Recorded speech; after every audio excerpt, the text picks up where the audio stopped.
A Silent Voice is a Japanese animated drama film of 2016 which follows Shoko Mishimiya, a school student who has impaired hearing ability.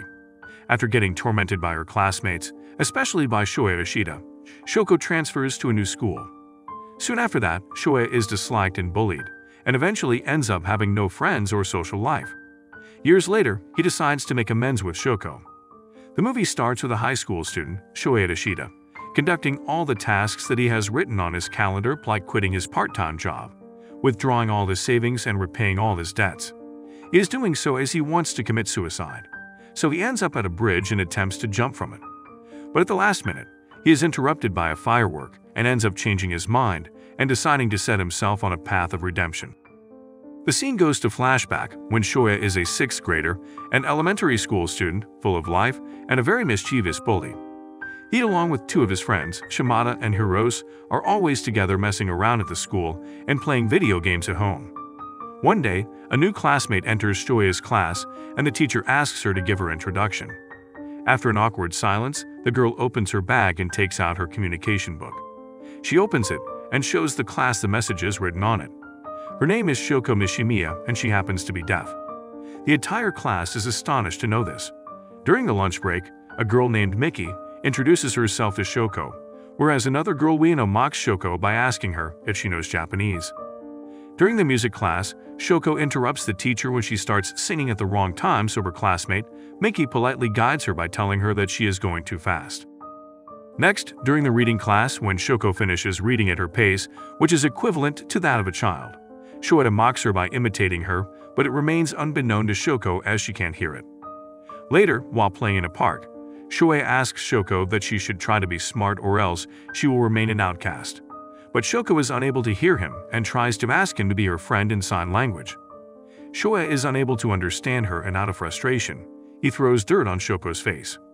The next day, in the special education class, the teacher introduces a new lesson where the students will get to learn sign language to better understand Shoko. Ueno is bummed to know that she will have to learn a new language just for the sake of Shoko, but another girl named Sahara is happy to learn it. Ueno, who dislikes Shoko, keeps ignoring her despite Shoko's efforts to befriend her. Despite being nice to everyone, Shoko ends up being an easy target to bully in the class. One day, Ueno asks Shoko to show her the hearing aid. Shoko gives it to her, not suspecting that Ueno will give it to Shoya. Shoya throws the hearing aid out of the window into a dustbin. He keeps on bullying Shoko by screaming at her head, pushing her in the corridors and showering her with water. One day, Shoya pulls Shoko's hearing aid from her ears, causing her ears to bleed, due to which Shoko is punished. Despite being in the wrong, Shoya is rude to Shoko when she apologizes to him and offers to be his friend. Shoya does not understand what Shoko is trying to say, so Shoko holds his hand. This infuriates Shoya, and he throws Shoko's conversation notebook in the water. When Shoya is leaving with his friends, he sees Shoko fetching her notebook from the water. The scene cuts to Shoya in the water, who has been thrown in by his friends. Through a flashback scene, we see that Shoko is absent from school. The principal arrives in the class, informing the students that Shoko's mother has reported about Shoko being bullied in the school as 8 of her expensive hearing aids have gone missing. The class teacher reveals that the bully is none other than Shoya and starts inquiring the class about his behavior. Everyone speaks against Shoya, including his best friends, who were also involved in bullying Shoko. Shoya defends himself and blames Ueno and Miki for misbehaving with Shoko. Miki starts crying and refuses to take the blame. The scene goes back to when Shoya is in the water, where he finds Shoko's notebook. He reads through it only to discover that people treat Shoko horribly despite Shoko's kindness. Shoya returns home only to find his mother furious at him for causing trouble in the school. She asks him to get ready as they are about to go meet Shoko and her family. On their way, Shoya's mother stops by a bank to withdraw her hard-earned money and then gives it to Shoko's mother to compensate for the cost of the hearing aids that Shoya broke. She apologizes to Shoko's mother and tries to call Shoya to apologize as well, but Shoko's mother stops her. A moment later, Shoya sees Shoko in the park feeding the birds. After a while, Shoya's mother comes to take him, and then he notices her ear bleeding. Now onward, everyone starts berating and bullying Shoya in the school. He is singled out and has no friend to talk to. One day, Shoko tries to be nice to him and starts erasing the bad things the classmates wrote about him on his desk. But seeing her kindness, Shoya loses his cool and starts attacking her. This time, Shoko does not hold back and fights back. The next day, the class teacher informs the class that Shoko has been transferred to another school. The scene cuts to the present where Shoya goes to meet Shoko at the Sign Language Center. When Shoya introduces himself to Shoko, she feels emotional and runs away. Shoya chases her and returns her the conversation notebook that he threw in the water when they were in elementary school. He communicates with Shoko in sign language that he has learned over the years, and Shoko is shocked by it. He then starts panicking and asks her to be friends with him, just as Shoko asked him when they were in the school. Suddenly, Shoya realizes that Shoko used to make the same sign while they were in the school and understands that she always wanted to befriend him. The next day, Shoya wakes up and his mother is very happy with him for giving her all his earnings.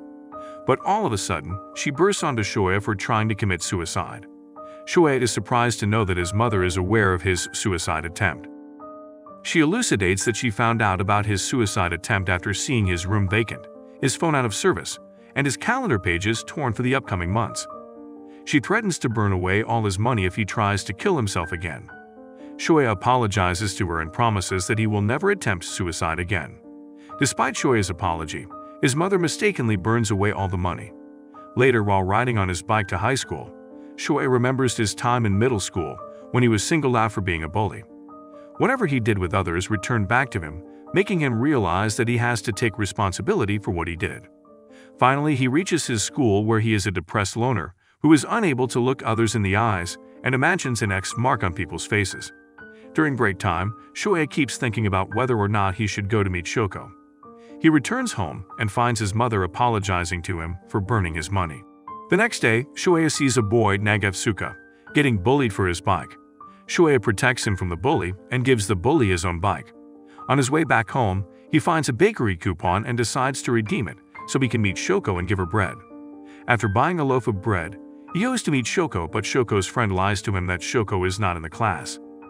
Dejected, Shoya leaves the school and finds Nagatsuka, who has brought Shoya's bike back. Then onward, the two of them become friends and start spending time together. Sometime later, Shoya again goes to meet Shoko and is stopped by the same boy named Yuzuru, who calls himself Shoko's boyfriend. Just then, Nagatsuka appears and starts beating the boy, and at last, Shoya gets to meet Shoko.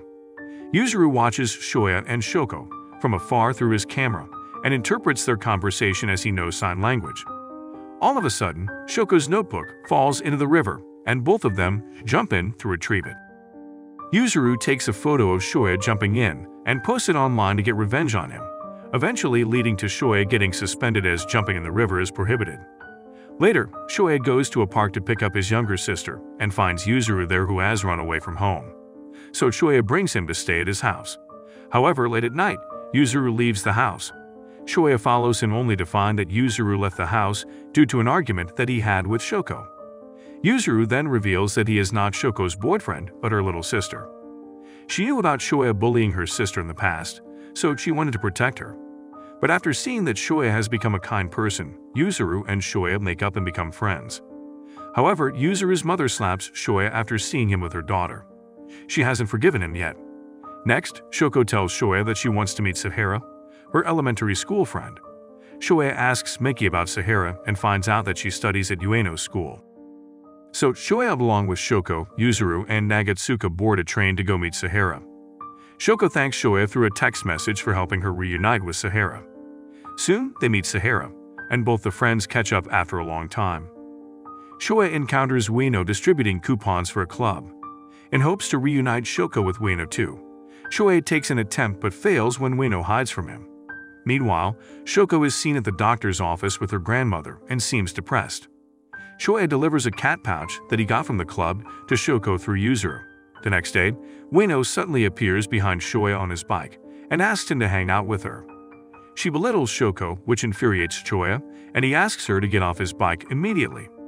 Ueno then tries to bully Shoko by taking her hearing aid, and Shoya restrains Ueno from doing so. The next day, Shoko changes her hairstyle into a ponytail, and Shoya is surprised to see her. When Shoya goes to buy it, he meets his elementary school friend, Shimada, and is shocked to see him after so long. Shoya is mad at Ueno for trying to have him make amends with Shimada. After being ignored by Shoya, Ueno takes Shoko to a Ferris wheel ride, where she expresses her hatred for Shoko, and says that if she had not come to their school, everything would have been better. Taking advantage of no one being around them, she blames Shoko for creating a gap between her and Shoya. But luckily, Yuzuru had secretly recorded their conversation, and later she shows the video to Shoya. The next day, Mashiba asks Shoya if Ueno really bullied Shoko in middle school. He later finds out that Miki had told Mashiba about how Ueno used to bully Shoko for being deaf. Afraid that his class will find out he too used to be a bully, he asks Miki to keep it a secret. But Miki instead gets offended by it. She accuses Shoya of not being a changed person and angrily exposes Shoya's past to the entire classroom. Later, she tries to apologize to Shoya, but wants to remain blameless on her part, even though she never tried to stop everyone from bullying Shoko. Shoya is devastated and blames himself for everything, blowing everyone off except for Shoko. Summer vacations start, and one day, when Shoya is feeding bread to the birds on a bridge, Yuzuru joins him. Later, he drops Yuzuru to her home only to find that her grandmother died recently. The next day, Shoya takes Shoko to the countryside to cheer her up and sees that Shoko blames herself for everything that has happened to him. However, Shoya thinks the other way round and then onward starts spending more and more time with Shoko and Yuzuru, eventually taking place in Shoko's mother's heart. One night while watching fireworks together, Shoko goes home after saying that she wants to finish her homework. Shoya follows when Yuzuru asks him to get her camera. When he arrives, he finds Shoko standing on the balcony, about to commit suicide. Shoya succeeds in grabbing her and pulls her back up but falls in the river below. He is rescued but slips into a coma. In the hospital, Shoko's mother apologizes to Shoya's mother on behalf of her daughter. Ueno beats Shoko for leading Shoya to this condition and is stopped by Shoya's mother. The next day, Ueno does not let Shoko meet Shoya. Shoko is devastated and tells Nagatsuka that she wants to help Shoya fix up what she destroyed. Shoko then meets with each of the group members to explain her and Shoya's situations to revive their friendship. After that, one night Shoko dreams about receiving a farewell visit from Shoya. Dismayed, she runs to the bridge and bursts into tears. Suddenly, Shoya awakes from his coma and runs to the bridge to find Shoko. Upon seeing Shoko, he falls to his knees and starts apologizing to her for the way he treated her in the past. Moreover, he asks her to stop blaming herself and admits that, while he once tried killing himself, he has since decided not to do it again. He then asks her to help him continue to live his life, and Shoko happily agrees. Finally, Shoya is discharged from the hospital and goes home only to find Ueno waiting for him. Ueno tells Shoya that Shimada was the one who rescued him from the river. Shoya returns home and sees Shoko's mom getting a haircut from his mother, and is relieved by the fact that everything is settled now. The next day, Shoya returns to school, and everyone keeps looking at him strangely. As he is about to enter his class, he feels nervous and leaves. Nagatsuka chases him and hugs him tightly, making him realize how much he still cares for him. He then reunites with other friends and is relieved to see that everyone loves him. Shoya then goes to the school festival and is finally able to look everyone in the eye as he stops envisioning the X mark on their faces. The film ends with Shoya bursting into tears after realizing that he has finally become a better person. Thank you so much for watching till the end. If you enjoyed this video, please don't forget to leave a like and comment your thoughts down below. If you'd like to stick around, check out these other videos from the channel. And before you leave, make sure to subscribe to the channel for more movie recaps.